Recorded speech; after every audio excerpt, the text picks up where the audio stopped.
Greetings, friends, greetings! In the domain of Gthul Glahurg, all are welcome. It is a fine day for living, and any day worth living is a day worth racing, eh?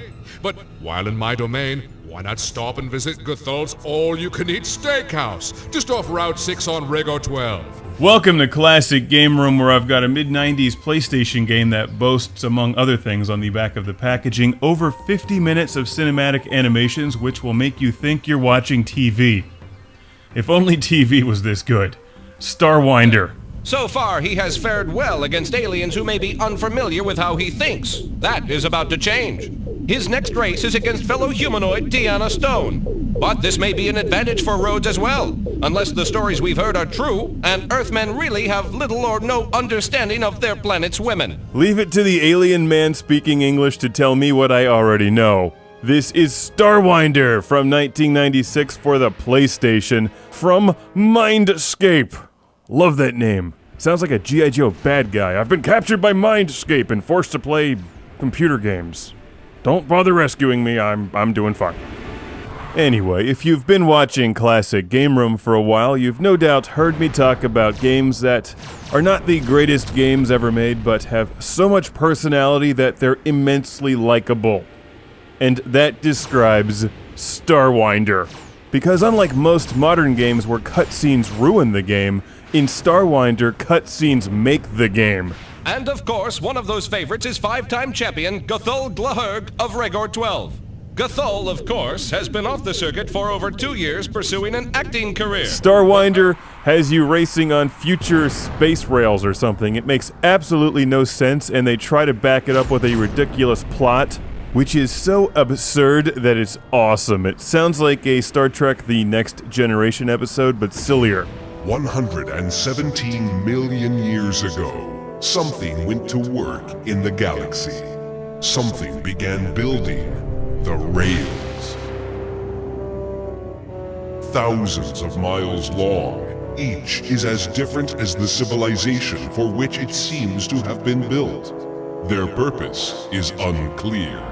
They look like space intestines, so naturally we're going to race on them, after some awesome cutscenes. But now they seem anxious to put him in his place. And probably no one would be happier to do just that than the Neotian from Zeta Pupus 111, Dextor the Terrible. Viewers will recall that Dextor won the championship last year following a bizarre incident in which the other contestants became ill at a pre-race buffet. A buffet catered by Dextor. So, assuming you're not poisoned by aliens, you'll be spending a lot of time in STARWINDER racing through these things. The space rails, the last of which is orbiting a dying star. Adrift and orbiting a dying star, it contained no gem with which to complete the star sphere. You know what they say, an incomplete star sphere is nothing more than a fancy paperweight, so you may as well complete it by winning races in this kind of bizarre future race game.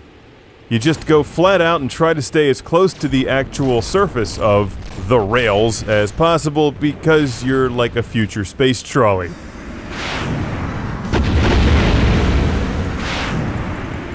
If you fly off the rails, you're pretty much screwed, but you're also screwed if you stay on them because nobody cleans these things and they're filled with debris that you'll constantly run into. Oh yeah, and the other pilots are shooting at you.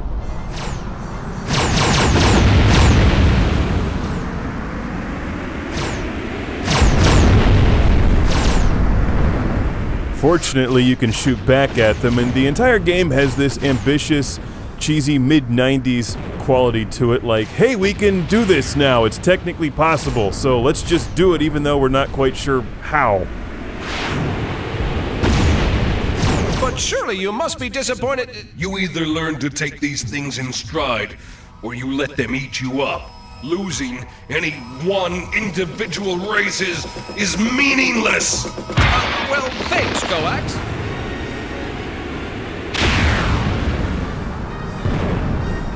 Whoa, whoa! Back on the rails, and somebody clean these damn things. And check this out, STARWINDER gives you puzzles to solve during the loading screens. That's like a game within a game.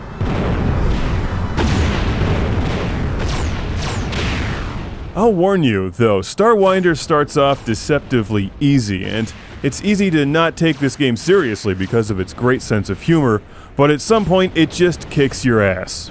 Because even if you memorize the rails upon which you're going to race, that won't save you from crashing into meteors and space debris and rocks constantly, which slows you down and doesn't seem to affect your better alien or robot opponents. And the track designs just get insane after a while, but I've got to give this game a lot of credit. For a mid-90s release on the PlayStation, it runs smoothly, it plays well, and the writing is brilliant. His victory was celebrated on his homeworld of Naos with 3 days of heavy sarcasm. Good luck, Mr. Rhodes. Yes! Get ready to rumble on the rails with STARWINDER, the ultimate space race. Sent to the show by my main man, Ben from Buffalo, New York, who's sent so many cool, quirky games worth a look like this one, STARWINDER. The glory is not in the finishing, but in the doing, Barlow. That's very inspiring. And next time, I'm going to blow the doors off that Earthman if it's the last thing I do. But if you'll excuse me, I'm throwing a post-race party.